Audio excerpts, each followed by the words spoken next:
Assalamualaikum warahmatullahi wabarakatuh. Ya, bagaimana kabarnya anak-anak? Baik ya. Ketua kelasnya mana? Tolong pimpin doanya dulu. Ya. Sebelum memulai pelajaran, Ibu absen dulu ya. Hari ini siapa yang tidak hadir? Ya, kalau nanti temannya hadir, tolong suruh menghadap ke Ibu ya. Baik, materi kita hari ini adalah unsur, lambang unsur, dan rumus kimia. Nah, tujuan pembelajaran kita yang harus kita capai adalah yang pertama, siswa mampu menjelaskan pengertian lambang unsur. Yang kedua, siswa mampu mengelompokkan unsur-unsur. Yang ketiga, siswa mampu menuliskan nama-nama dan penulisan lambang unsur. Nah, jadi mohon perhatiannya sebelum memulai pelajaran. Tolong perhatikan di depan. Itu gambar apa? Ya, itu gambar emas, arang, tembaga, dan besi. Ya. Jadi gambar-gambar yang ada di depan ini ada hubungannya dengan pembelajaran kita pada hari ini. Nah, pembelajaran kita pada hari ini adalah mengenai unsur, lambang unsur, dan rumus kimia. Jadi, gambar-gambar yang ada di depan ini berhubungan dengan unsur.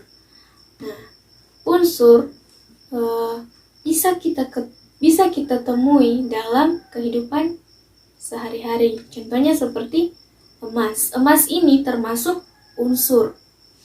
Emas, tembaga, besi, gambar-gambar yang ada di depan ini semuanya itu termasuk dalam unsur. Lanjut. Sebelum lanjut, Ibu mau tanya, ada yang tahu apa itu unsur? Setelah melihat gambar yang ada di depan. Ya.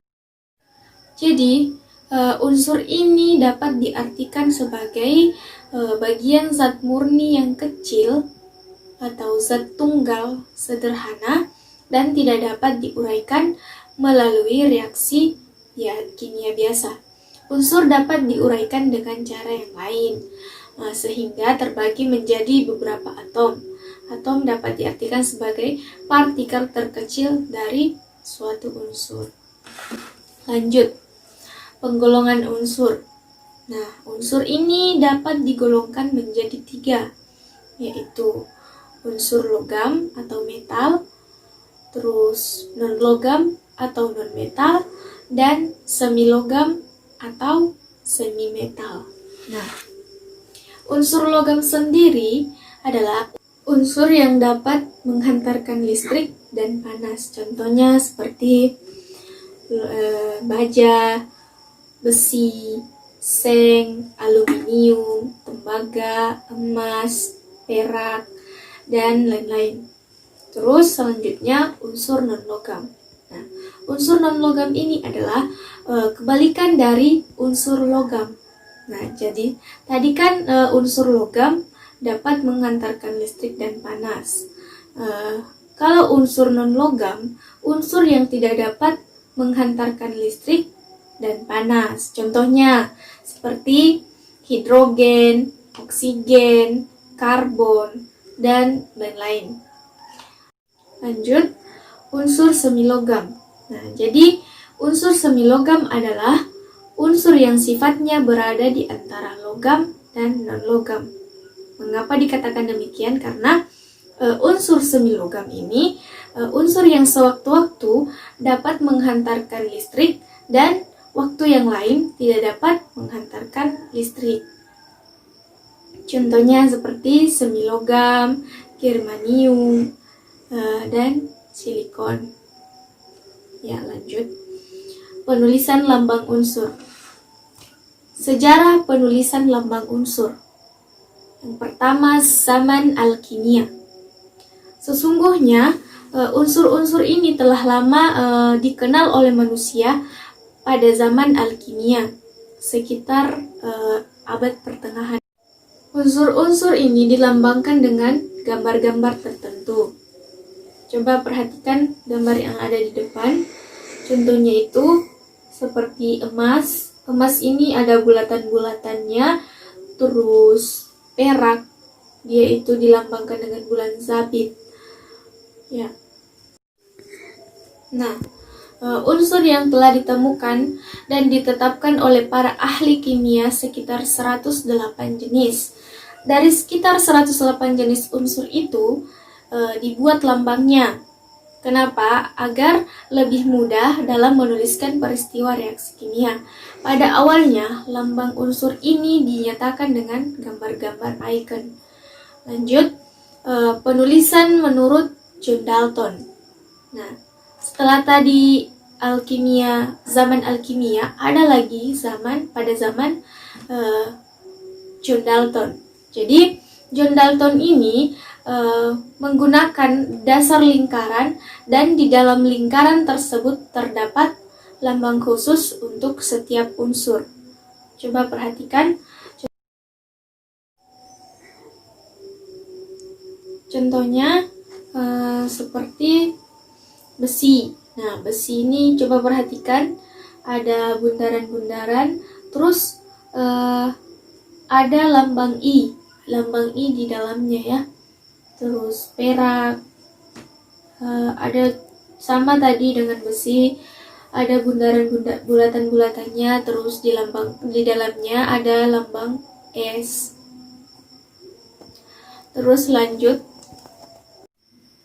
menurut Jacob Berzelius. Nah, Jacob Berzelius ini menuliskan dengan huruf abjad Latin biasa. Contohnya seperti yang ada di gambar di depan. Ya, lanjut, ketentuan penulisan lambang unsur. Ya, yang pertama, lambang unsur yang terdiri dari satu huruf penulisannya harus menggunakan huruf kapital. Contohnya, hidrogen.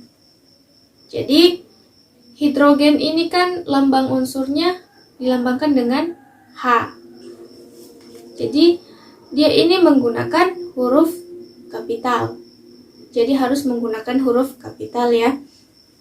Yang kedua, lambang unsur yang terdiri atas dua huruf penulisannya, huruf pertama harus menggunakan huruf kapital, huruf kedua menggunakan huruf kecil. Contohnya seperti litium.